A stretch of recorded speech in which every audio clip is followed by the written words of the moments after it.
Welcome all of you in this tutorial of Apple stock price prediction and forecasting by using LSTM neural network. So first of all, I want to say that this tutorial is divided into two parts. In the first part, we see the prediction of Apple stock prices, and in the second part, we see the forecasting of Apple stock prices. Now, let's first of all we see what is time series. Time series analysis refers to analysis of change in trend of data over a period of time. Time series analysis has a variety of applications. One such application is the prediction of future value of an item based on its past values. Future stock price prediction is probably the best example of such an application. So let's go for applying the neural network, that is LSTM neural network. First of all, we import all the basic libraries. Here, now we import our data set, the data that we are going to be download from Yahoo Finance for training our algorithm. We will be using the Apple stock prices from 1st January 2018 to 13th of April 2020. For sake of prediction, we will use Apple stock prices for month of May and June of 2020. So in order to evaluate the performance of the algorithm, download the actual stock prices for month of May and June 2020. So for that, we have also download the test dataset, that is nothing but Apple stock prices of May and June 2020. So let's import our dataset. This is the required dataset. You will see that it contains 7 columns: date, open, high, low, close, adjusted close, and volume. We will be predicting opening stock price, therefore we are not interested in rest of the columns. So we have to drop all the columns which are not required for us. So as we said earlier, we are only interested in opening stock price of the stock. Therefore we will filter all the data from our training set and we will retain only the values of open column. So let's execute our code. Now we drop all the columns and we just keep the opening stock price column in our further analysis. So now we are go for data normalization. As a thumb rule, whenever you use neural network, you should normalize or scale your data. We will use min max scaler class from the sklearn preprocessing library to scale our data between 0 and 1. The feature range parameter is used to specify the range of scale data. Let's execute the following script. Here we give the parameter feature range in between 0 and 1. So let's execute our code. Now we are going to convert our training data to the right shape. As I said earlier, in a time series problem, we have to predict value at time t based on the data from t minus n days, where n is the number of the time steps, that is number of steps, that is nothing but previous past values or past observations used to predict the future observations. In this, we are going to predict the opening stock price of the data based on opening stock price of the past 60 days. One feature set should contain one feature set. Here we can see here when we make a feature set. One feature set contains the opening stock price values for the past 60 days, while the label or dependent variable should contain stock price of at 61th day. So let's execute our code. So feature set contain past 60 values and the labels contain the 61th value, that is nothing but predicted value. So in the script above, we create two lists, feature set and labels. There are 586 records in training data. We execute a loop that starts from 61th record and stored all previous 60 records to the feature set list. The 61th first record is stored in the labels list. We need to convert both the feature set and labels list to the NumPy array before we can use it for training. So let's execute our code. In order to train LSTM in our data, we need to convert our data into shape accepted by LSTM. We need to convert our data into 3-dimensional format. First dimension is number of records or rows in the data set, which is 586 in our case. The second dimension is number of time steps, that is nothing but past observation which are used for predict the future, which is 60 in our case. And the last dimension is the number of columns. Here we can see we give the dimensions.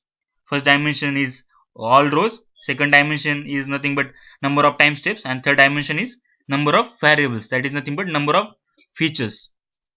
So let's execute our code. That is 526 rows, 60 time step we used for predicting the future value, and we have only one column, that is nothing but stock opening stock price. Now we are going to train the LSTM model. We have pre-processed our data and have converted into a desired format. Now is time to create our LSTM. The LSTM model that we are going to be create will be a sequential model with multiple layers. We will add 4 LSTM layers to our model, followed by dense layer that predicts the future stock price. So let's first import all the libraries which we are going to need in order to create our model. So these are the required libraries which are used for LSTM model. In script above we import the sequential class. Here we can see sequential class from Keras models library. Here also we can see, and the dense LSTM and dropout classes from Keras layers library. As the first step, we need to instantiate the sequential class. This will be our model class. We will add LSTM dropout and dense layers to the model. Let's execute our code. First we apply sequential. Now creating LSTM and dropout layer, let's add LSTM layer to the model that we just created. For that let's execute the following code. To add layers to the sequential model, the add method is used. Inside the add method we pass the LSTM layers. First parameter to the LSTM layer is number of neurons or nodes, that is nothing but units are nothing but number of neurons or nodes which we want in each layer. The second parameter is return sequence, which is set to true since we will add more layers to the model. Here we can see we set it is true for we add further more layers to our model. The first parameter to input shape is number of time steps, while last parameter is the number of variables, that is nothing but number of indicators. Here we have opening stock price. Let's now add dropout layer to our model. Dropout layer is added to avoid overfitting, which is phenomenon where a machine learning model performs better on training data that as compared to the test data. Here we use dropout layer that is used for just for overfitting. Here we apply dropout layer with 0.2, that is 0.2 is nothing but how much neurons or how much units you should be activated in, you have to that is activated in each layer. That is only 0.2 of the all neurons in each layer are activated when the LSTM model is run. Now let's add 3 more LSTM or dropout layers to our model. Dropout layers is used only for overfitting. To tackle the issue of overfitting, here we use 0.2 dropout, that is nothing but 0.2% of all the number of neurons are activated in the when the our neural network is processed forwarded and backwarded. So now we are going to create a dense layer. To make our model more robust, we add a dense layer at the end of model. The number of neurons in the dense layer will set to be 1, and we want to predict the single value of the output. Since we have to predict the single value of output, we just keep dense layer unit 1. So let's execute our code. That is, now we go for model compilation. Finally we need to convert our LSTM before we can train it on training data. The following script compiles our model. We call the compile method on sequential model object, which is model in our case. That is nothing but here we use mean square error as a loss function, and to reduce the loss function or to optimize the algorithm we use ADAM optimizer. That is nothing but adaptive movement estimator. This is the long form of ADAM. So let's execute our code. Now we are going for training our algorithm. Now is the time to train our model that we define in previous few steps. To do so, we call the fit method on model and pass it our training feature and labels. So let's execute our model. So it requires some time because it is actually a heavy model. We give 50 epochs, that's why it requires some time to run these 50 epochs. Now what is epoch? One epoch is when an entire data set is passed forward and backward through the neural network only once. That is, for example, we can divide the data set of 200 of examples into batches of 500. Then it will be take 4 iteration to complete one epoch. That is nothing but when we have data set of 2000 of observation and we give batch size of 500, then each epoch contains 4 iteration. That is 2000 of observation are passed as per batch. That is nothing but we have batch of 500 observations.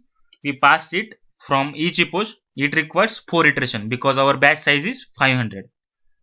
So we require some time for this. While that we see the previous steps again, that is for revision. First of all, we see from first step. We first of all we import our data set. Here we can see this is our data set. After that, we are convert our data. We drop some columns which are not useful in our analysis. Here we use only opening stock price column for our analysis. That is nothing but for prediction and forecasting. I already said that in this tutorial we see only prediction of our future prediction of our stock prices, and in the second part we will see the forecasting of the stock prices. And after here you can see we go for data normalization. For that we use min max scaler, which is imported from sklearn pre-processing library. After that we convert our training data to the right shape. So for that, here we use only 60 observation, that is nothing but 60 past values, and try to predict the 61th value. For that we have to create this for loop, and we have to create just this code for that. So in the feature list we have there are 586 record in a training data. We execute a loop that starts from 61th record and stores previous 60 records to the feature set. That is nothing but our loop starts from 61th record and stores previous 60 records, and try to predict 61th observation by using previous 60 past observation. Now we have again we make array of that, and again we go for reshaping it, because when we have to train our LSTM model, it should be in 3 dimension. First dimension is nothing but number of rows. Second dimension is nothing but how much time steps, that is how much past values you are going to be used in our model. And third is number of columns that are used in our analysis. After that, while training the LSTM model, we first of all import the libraries. From keras.models we import sequential, and from keras.layers we import dense, LSTM and dropout. These are the layers which are going to be used to increase the accuracy of our model. So first of all we call sequential. After that we add LSTM layers, which consist of 50 units, that is nothing but 50 number of neurons in each layer. And as we have to add some more layers, that's why we give return sequence equals to true. And input shape consists of 3 dimension, that is nothing but shape of our inputted data in the LSTM model. After that we add dropout layer, consists of 0.2 of the activated neuron in each layer. That is 0.2% of the all of the neuron in each layer should be activated at the when our model is running. Now after that we go for creating the dense layer. Dense layer consists of only one unit of, that is nothing but only one neuron, because we want to predict only a single output, single value in the output. After that we go for model compilation. In the model compilation we use optimizer as ADAM, adaptive movement estimator, and we use loss function as a mean square error. After that, we are going for training our algorithm. Still we require some time because our model is actually very heavy. That's why our 34th epoch is running, so we have to wait for some time. I already said that epoch is nothing but one epoch is when entire data set is passed forward and backward. That is nothing but I already give the example. That is when we have data of 2000 of observation and we create a batch size of 500. Then each epoch consists of 4 iteration.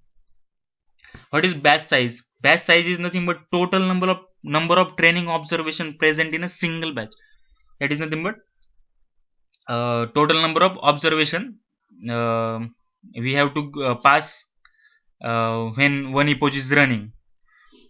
Here we have training data set, that is nothing but the total number of observation. Here we pass is 20, only 20. So still we have to wait some time because our 42th epoch is still running. After that, we are going to testing our model on our test dataset. I already stored a test dataset file separately. So first of all, we have to import it. So we have successfully still we running our model. Our 44th epoch is still running. Actually, it is very heavy model. That's why we have to wait some time. If you want to skip this part, then you can directly go further. After that, after training our model, we go for testing our model. That is as we created our model.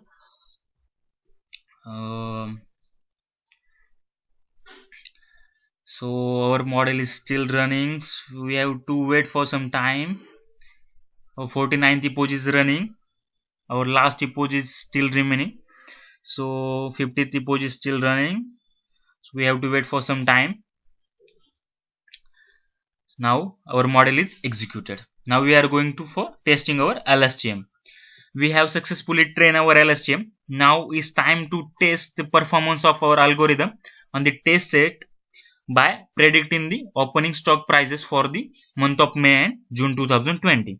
However, as we did in the training data, we need to convert a test data in the right format. That is in the right format for LSTM neural network.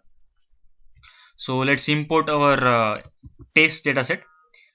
So it contains only 29 of observations. In the above script, we import a test data, and as we did in training data, we remove the columns from the test data. We remove all the columns excepting the future opening stock price column. Now we convert test data to the right format.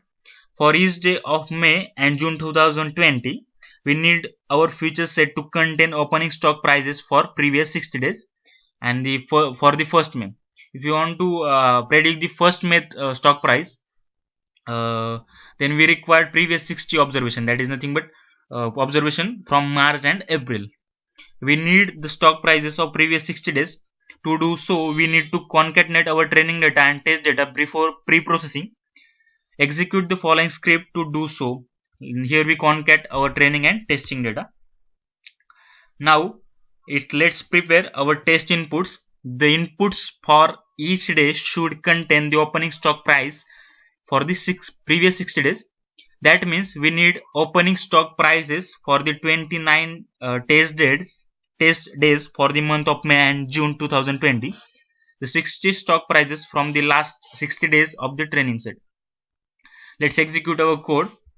Here we can see, that is, here we can see our test inputs consist of 89 of observations. If you want to check, then you can just do it. Let's see the shape. Here we can see 89 of observation, that is 60 observation from previous, that is past values, and 29 of observation from the test data set.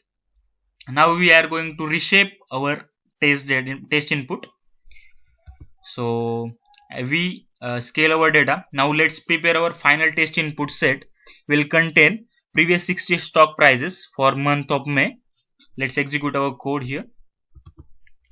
Now finally, we need to convert our data into 3-dimensional format that can be used to input for LSTM. For that, we have to run this code.